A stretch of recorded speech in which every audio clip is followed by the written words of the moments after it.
প্রয়োজনে ফেনীবাসীর একটা আবদার আছে যে বাংলাদেশের একটা ক্যান্টনমেন্ট, একটা সশস্ত্র বাহিনী অথবা নেভাল বেস এই বেলুনিয়াতে করবার জন্য। এবং আপনারা জানেন যে এই ফেনী সীমান্তের কারণে এখানে আমাদেরকে ট্রেন লাইন করতে দিচ্ছে না, ব্রিজ কালভার্ট করতে দিচ্ছে না, পাকা রাস্তা করতে দিচ্ছে না। কেমন অদ্ভুত আবদার!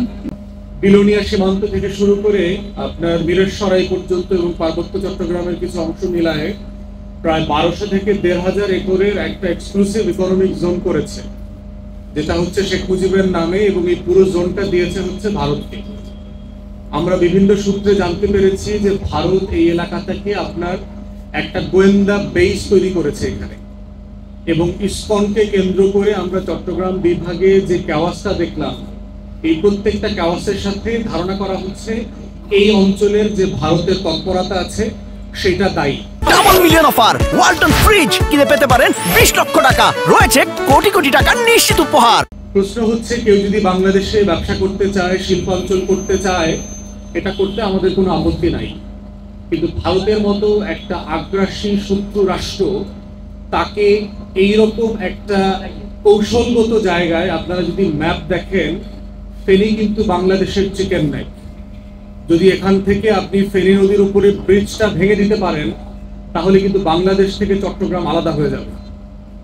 তাহলে সেই রকম একটা কৌশলগত জায়গায় বঙ্গোপসাগরের মুখে ফেনী নদীর মোহনাতে বিলোনিয়া থেকে শুরু করে মিরেরসরাইতে এত বড় একটা অঞ্চল ভারতের মতো একটা আগ্রাসী শক্তিকে দেয়াটা বাংলাদেশের স্বাধীনতা, সার্বভৌমত্ব, মর্যাদা এবং জাতীয় স্বার্থের সাথে যায় না। ইতিমধ্যে আমরা দাবি করেছি যে এক্সক্লুসিভ জোনটাকে বাতিল করে দেওয়ার জন্য।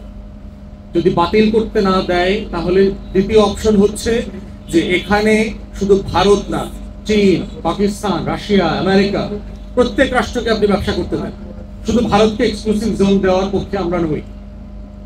এবং আমরা এবি পার্টির পক্ষ থেকে বলছি, বারবার দাবি করেছি যে বাংলাদেশের স্বাধীনতা, সার্বভৌমত্বের উপরে কোনো লেনদেন নাই, আমার জাতীয় স্বার্থ এবং আমার মর্যাদার উপরে কোনো লেনদেন নাই।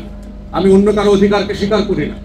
এজন্য যদি যা কিছু করতে হয়, ফেনীবাসীরা যেমন করবেন, যেভাবে ফেনীর তরুণরা রক্ত দিয়ে, বুক পেতে দিয়ে, জীবন দিয়ে যুদ্ধ করেছেন, জুন, জুলাই, আগস্টে ফেনী নদীর পানির হিস্সার জন্য, বিলোনিয়ার সীমান্তকে বাংলাদেশের অংশ রাখার জন্য, মিরেরসরাই যেন বাংলাদেশ থেকে বঙ্গোপসাগরের মুখে আলাদা না হয়ে যায়, সেই লড়াইতেও ফেনীবাসী থাকবে।